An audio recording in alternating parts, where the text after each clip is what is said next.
ఓం శక్తి జ్యోతిషాలయం.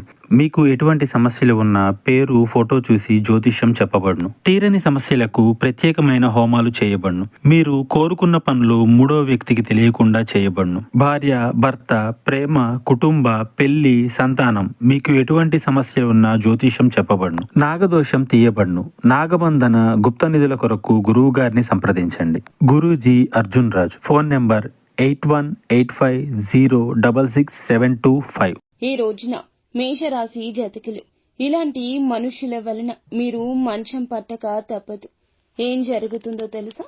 ఎటువంటి మనుషులు ఈ రోజున మీ జీవితంలోకి రాబోతున్నారో తెలుసా? తెలుసుకోవాలనుకుంటే వీడియోని పూర్తిగా చూడాల్సింది. వీడియో నచ్చితే తప్పకుండా ఒక చిన్న లైక్ చేసి మమ్మల్ని సపోర్ట్ చేయండి. ఇక ఆలస్యం లేకుండా వీడియోలోకి వచ్చేద్దాము. ఈ రాశి వారు చాలా మంచి మనస్తత్వం కలిగి ఉంటారు. కార్యరంగంలో దూకుడుగా వ్యవహరిస్తారు. కార్యదీక్షత, దక్షత ఉంటుంది. ఈ రాశి వారికి సంబంధించి ప్రతి ఒక్క అంశాన్ని కుటుంబ సభ్యులతోనూ, స్నేహితులతోనూ చర్చిస్తారు. ముఖ్యంగా చూస్తే గనక ఈ యొక్క రాశి వారికి సంబంధించి ఈ రోజున మీకు జూన్ మాసంలో 22వ తేదీ నాడు కొంతమంది వ్యక్తుల వలన మంచం పట్టే పరిస్థితి కనిపిస్తుంది. మానసిక వేదనకు గురి అవుతారు. నిద్రాహారాలు మానేసి ఈ విషయం మీదే మీ ధ్యాస అంతా ఉంచుతారు. ఆర్థికంగా సహాయం తీసుకున్నటువంటి కొంతమంది వ్యక్తులు మీ అవసరతలో మిమ్మల్ని ఈ రోజున మోసగించే దుస్సంఘటనలు జరగబోతున్నాయి. ఈ ప్రయత్నాలు చేస్తున్నారు. దీని కారణం చేత వీరైతే కనుక ఒక్కసారిగా కుప్పకూలిపోతారు, కృంగిపోతారు. దిగులుతో మంచం పట్టే పరిస్థితులు కనిపిస్తున్నాయి.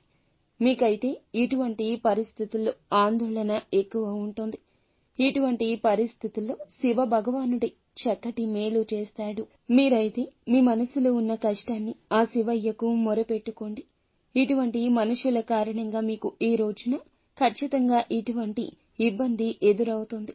ఆర్థికంగా సాయం చేసి మోసపోతే గనక వ్యాపార పరంగా కానీ, ఉద్యోగ పరంగా కానీ మీకు మేలును చేసిన మేలును మర్చిపోయి కీడు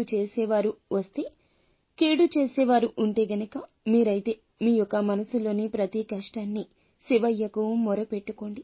మీ కష్టాన్ని పరమశివుడే తీసివేస్తాడని చెప్పుకోవాలి. మీకు అటువంటి పరిస్థితి కూడా రాకుండా, ఇబ్బందికర పరిస్థితిలోకి మీరు వెళ్లకుండా మీ ఆర్థిక పరిస్థితులను శివయ్యే మెరుగుపరుస్తాడు. మీరైతే పూర్తిగా మనుషుల మీద నమ్మకాన్ని విడిచిపెట్టి భగవంతునిపై పూర్తి బాధ్యత అప్పగించండి. మీరైతే వ్యాపార పరంగా, ఉద్యోగ పరంగా చక్కటి ఫలితాలు పొందుకోబోతున్నారు. ఈ రాశి వారికి నూతన వ్యక్తుల పరిచయం ఏర్పడబోతుంది. ఆల్కహాల్ సేవించి వాహనం నడపొద్దు. ఈ సమయంలో ఈ యొక్క రాశి వారికి వాహన ప్రమాదాలు గోచరిస్తున్నాయి. ఈ రాశి వారికి సంబంధించి ప్రతి ఒక్క ఫలితము కూడా శుభకరంగా ఉండడానికి, ప్రతికూల పరిస్థితులు ఈ రోజున అనుకూలంగా మార్చడానికి విఘ్నేశ్వరుణ్ణి పూజ చేసుకోండి. అలాగే లక్ష్మీదేవిని ప్రతి నిత్యము కూడా ధూపదీప నైవేద్యాలతో ఆరాధించడం ద్వారా సకల శుభాలు కలుగుతాయని చెప్పుకోవచ్చు. ముఖ్యంగా నిత్యం శివారాధన చేసుకోవడం, శివ పంచాక్షరి మంత్రాలను పఠిస్తూ ఉండడం, హనుమాన్ చాలీసాను పఠించడం ద్వారా కూడా శుభకర, ఉత్తమ, మేలుకర ఫలితాలు పొందుకుంటారు. సో ఫ్రెండ్స్, చూసారుగా, ఈ వీడియో మీకు నచ్చితే తప్పకుండా ఒక చిన్న లైక్ చేసి మమ్మల్ని సపోర్ట్ చేయండి. ధన్యవాదాలు.